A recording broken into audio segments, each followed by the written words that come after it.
Мы приближаемся к концу 7-й недели войны.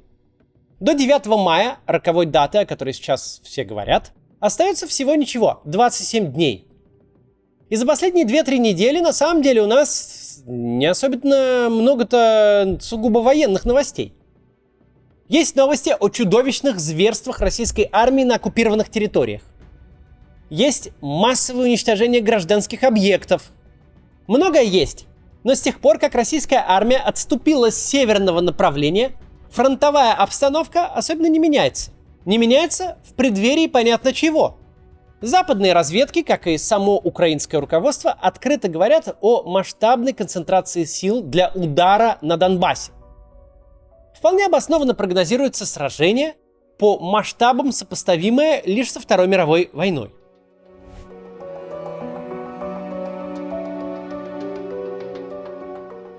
Российская армия в первые же недели бессмысленно растратила самые боеспособные свои подразделения.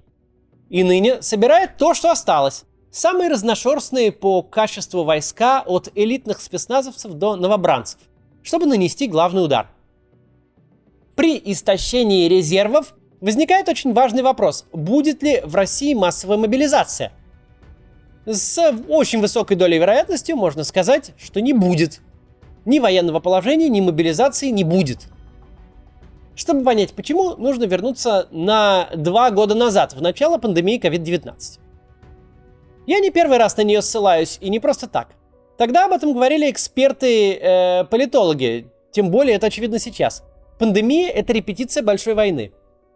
В очень облегченном формате мир получил почти все, что бывает при военном положении. Комендантский час, запреты и ограничения на самые обычные бытовые действия, специальный режим работы транспорта, запрет на перемещение, закрытие границ, контроль местонахождения и даже некоторые элементы прямой цензуры в части борьбы с конспирологией. В то время все с изумлением обнаружили, что демократии с автократиями как бы поменялись местами. В самых свободных и конкурентных странах граждан обложили просто со всех сторон. Так что поход за хлебом напоминал пересечение государственной границы, а нарушителей карантинного режима задерживали как террористов. А такие страны, как Россия или Беларусь, упорно делали вид, что проблема их не касается, вводили лишь номинальные ограничения, да и их не спешили всерьез соблюдать. Тогда я объяснял, почему так происходит.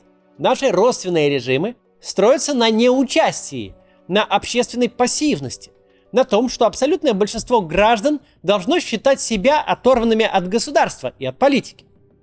Побудить их к бездействию, например, полицейскими мерами отучить граждан ходить на митинги. Это задача успешно решаемая. Но эта задача противоположна тому, чтобы принуждать к активному действию.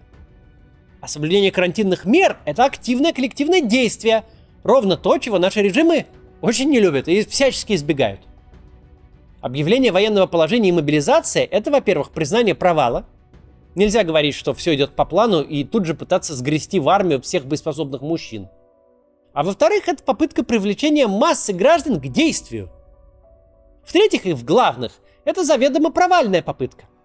Помните черный рынок сертификатов, который мигом появился при попытке массовой вакцинации? А теперь представьте тот расцвет коррупции, который тут же возникнет на почве уклонения от того, чтобы поехать на войну. Я повторяю всякий раз, граждане готовы, сидя на диване и глядя в телевизор, поддакивать чему угодно. Но даже на безопасный провластный митинг-концерт их нужно принудительно свозить на автобусах. Они готовы смотреть, но не участвовать. И в Кремле это понимают не хуже нас. Следовательно, в войне против одной из крупнейших стран Европы придется рассчитывать только на те силы, которые уже есть в наличии. У товарища Сталина были десятки миллионов молодых людей, чтобы заплатить ими за бездарное командование. А вот у товарища Путина есть миллионы молодых людей, которые встанут в очередь за липовыми справками обо всех на свете хронических и нехронических заболеваниях, только бы откосить от призыва на войну. У нас убеждения. Какие такие убеждения? Мы верим в Господа нашего Говинду, а Он нам в людей стрелять не велит. Это тот случай, когда коррумпированная информационная автократия хочет поиграть в настоящую тоталитарную машину, не являясь таковой. Facebook, Instagram и Twitter заблокированы Роскомнадзором. Блокируют и независимые СМИ за якобы неправильное освещение ситуации в Украине. Никто не знает, какой сайт заблокируют следующим. Вполне возможно, что скоро единственным доступными в стране соцсетями будут Одноклассники и ВКонтакте, которые не лучшим образом обращаются с вашими переписками и персональными данными. Сегодня VPN из роскоши превратился в необходимость. Если вы хотите сохранить доступ к привычным соцсетям, сайтам и мессенджерам, вам придется им пользоваться. Но сразу предупрежу, бесплатные VPN редко бывают действительно бесплатными. Часто они занимаются продажей ваших личных данных. А кому они их продают и зачем – большой вопрос. Если вы присматриваете себе подходящий и безопасный VPN, обратите внимание на Surfshark. Он не связан с Россией, не накладывает на нас никаких санкций, а подписку можно приобрести через WebMoney, Крипту и UnionPay. Так вы обойдете блокировку российских карт за рубежом. Оформив одну подписку, вы сможете использовать Surfshark на всех ваших устройствах. Помимо обхода навязанных нам блокировок, Surfshark поможет избежать ценовой дискриминации, когда цены изменяются в зависимости от вашего местоположения. Это полезно при покупке, например, авиабилетов. Также с помощью Surfshark можно блокировать ненужную рекламу, увеличивая скорость загрузки контента. Для моих подписчиков по промокоду CATS Surfshark предоставляет скидку в 83% на оформление подписки, плюс 3 месяца дает в подарок. Ссылку на VPN Surfshark я оставлю в описании. Всегда такая реклама была у нас. По факту, она таковой не является не только в смысле людского ресурса, которого в нужном количестве взять неоткуда, но и в смысле внятной единой идеологии, которая всегда лежит в фундаменте тоталитаризма. За экватором второго месяца войны, в смысле ее публичной репрезентации, мы находимся уже в иной войне, совсем не в той, которая была начата 24 февраля. Из-за изначальной бессмысленности этой войны версии о том, зачем Россия в нее ввязалась, выдвигались на протяжении всех 1,5 месяцев самые разные. Если бы сторонний наблюдатель прочитал сразу все заголовки государственных СМИ или послушал все заявления официальных лиц, он бы решил, что между Россией и Украиной произошло как минимум 5 войн. В одной Россия денацифицировала и демилитаризовывала Украину, в другой защищалась от нападения НАТО потенциального, в третьей мешала украинцам создавать атомную бомбу, ну и так далее, до полной победы над здравым смыслом. Первые версии причин для вторжения были озвучены еще 24 февраля во время того самого программного телевизионного обращения Путина. Помните, кстати, было такое. Какие цели он ставил? Защиту населения Донбасса, предание суду военных преступников, а также демилитаризацию и денацификацию Украины. Все пункты, кроме первого, обозначали кое-что более масштабное, чем помощь ЛНР и ДНР в рамках союзного договора. Путин однозначно предполагал захват территории Украины и тотальное ее преобразование, зачистку тех, кого он называл нацистами, обязательно сокращение вооруженных сил и военной техники, суды над всеми этими людьми в Москве даже планировались. Настрой Путина перекроить Украину по собственному желанию подхватила и российская пропаганда. Радикальный пример тому авторская статья, что Россия должна сделать с Украиной, опубликованная в РИА Новостях. В ней предлагается по максимуму уничтожить ВСУ, создать на территории Украины народные республики, а затем идеологическими репрессиями и цензурой вытравить нацистскую сущность вместе с украинской идентичностью и заодно отвадить украинцев от стремления в Европу. Вот такой план. Вскоре к первоначально озвученным причинам добавилась версия из уст Лаврова и Нарышкина о том, что Украина разрабатывает оружие массового поражения. Логика тут, мол, такая. США вмешивались же в гражданскую войну в Сирии, потому что Башар Асад, судя по всему, использовал химическое оружие. Ну и мы сделаем так же. Украина вон вообще ядерное разрабатывает. Ну и химическое там заодно тоже было. В правительственных СМИ со ссылкой на свои источники продвигался такой тезис. Если бы вторжение промедлило на несколько месяцев, украинцы бы создали грязную бомбу на Чернобыльской атомной электростанции. Эту версию пришлось стыдливо спрятать, как только Чернобыльская атомная электростанция была возвращена под контроль ВСУ. Иначе бы вышло, что Россия добровольно отдала главный пункт по созданию ядерного оружия обратно. Примерно в это же время развивалась парадоксальная идея, дескать, это все вообще это все не наступательная война, а оборонительная. Якобы, если бы Россия не начала войну с Украиной первой, то очень скоро войну против России начал бы альянс НАТО. При этом детали плана великого и ужасного НАТО напасть на Россию кардинально менялись от спикера к спикеру. Так Минобороны заявляла, что по перехваченным секретным документам Украина планировала напасть на Крым и Донбасс в начале марта. По мнению же экс-премьера Украины Азарова, НАТО хотела получить мандат на вторжение в Россию в Совбезе ООН, в том самом, в котором у России есть право вето. И потом будто бы собиралась начать ядерную войну, ту самую, которая, скорее всего, приведет к уничтожению крупнейших городов стран НАТО. Лукашенко и вовсе говорил о том, что Украина и НАТО вынашивали планы по нападению не только на Россию, но еще и на Беларусь заодно. А я сейчас вам покажу, откуда на Беларусь готовилось нападение. И если бы за 6 часов до операции не был нанесен превентивный удар по позициям, 4 позиции, я сейчас покажу, карту привез, они бы атаковали наши войска Беларуси и России, которые были на учениях. Поэтому не мы развязали эту войну, у нас совесть чиста. Хорошо, что начали. Чуть позже была выдвинута еще более безумная версия. Она оправдывала вторжение секретными американскими биолабораториями на Украине. Нам известно, что они экспериментировали с потенциальными инфекциями, которые могут быть направлены на этнические группы, проживающие на востоке Украины и в близлежащих российских регионах. Лаборатории эти якобы создают биологическое оружие против славян и используют украинцев как подопытных кроликов. Это не ересь из конспирологической группы в Одноклассниках. Это официальная позиция Министерства обороны. Да, оно на полном серьезе выдает финансирование украинских учреждений по санитарному надзору и эпидемиологии, о котором информация есть даже на сайте посольства Соединенных Штатов, благодаря которому опубликованы сотни научных статей. Вот эту вот законную и нужную деятельность Минобороны наша российская выдает за раскрытие сети из секретных американских лабораторий, создающих оружие, которое поражает только русских. Все эти версии выдвигались друг за другом подряд, не заменяя, дополняя друг друга. Это понятный риторический прием. Невозможно спорить с собеседником, который продолжает набрасывать аргументы один за другим. Чтобы бредятину выдумать, нужны секунды, а на то, чтобы ее опровергнуть, могут уйти как часы, так и годы.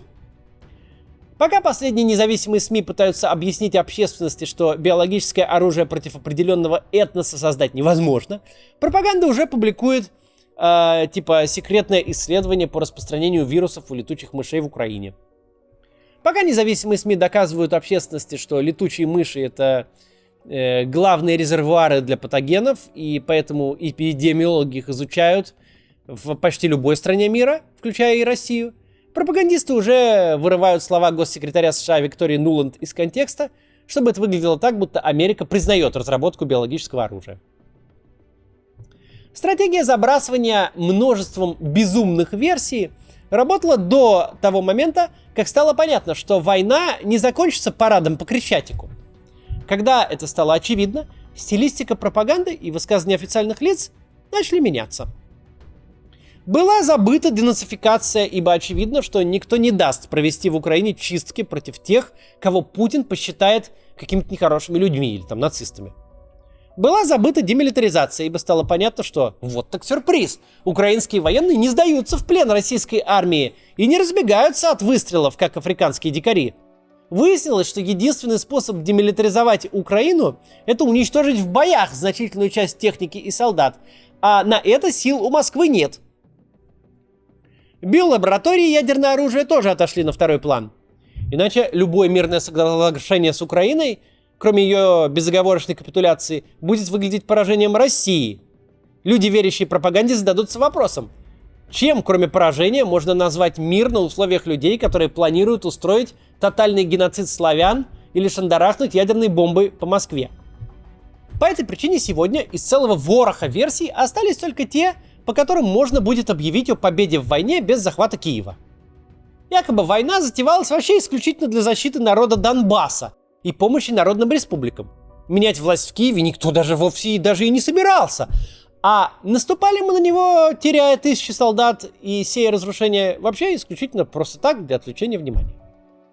Вот такая вот шизофреническая версия событий сегодня основная у российских официальных лиц и пропаганды. Основной она стала не от хорошей жизни. Просто более адекватную причину, почему наши солдаты вторглись на территорию Украины, придумать нельзя. И дальше от того, как будет складываться ситуация в бою, будет зависеть и то, как руководство России будет отвечать на вопрос, зачем вообще было начинать войну? Однако все сильнее будет очевидно, что единственный правильный ответ тут – ни зачем. С точки зрения войны в телевизоре это совершенно нормально. Зритель смотрит телевизор ради эмоций, не ради связанного повествования.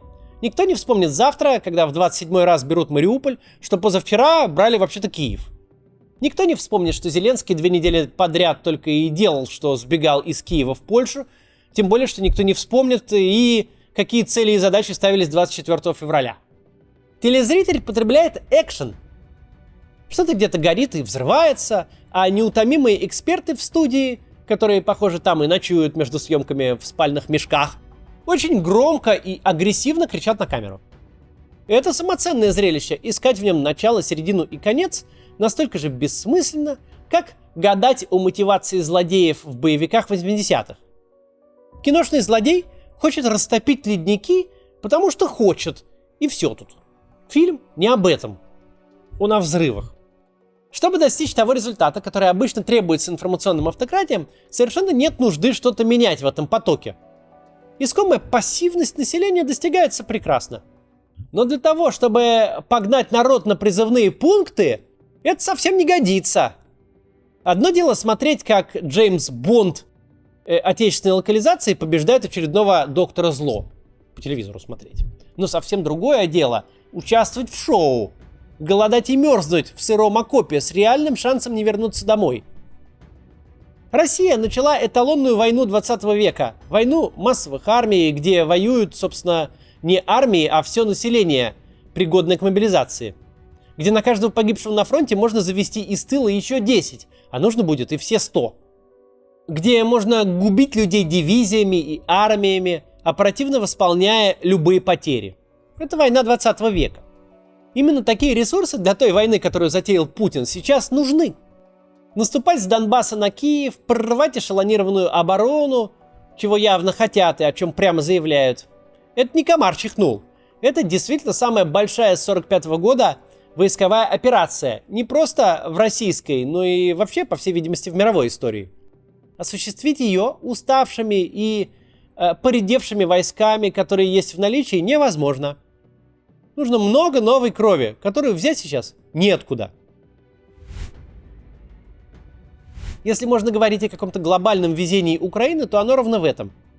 Поиграть в Третий Рейх решил не тот режим, у которого ходят факельные шествия, стоят очереди на призывных пунктах, а над всем этим висит стройная и всепроникающая идеология расширения жизненного пространства. Не такой.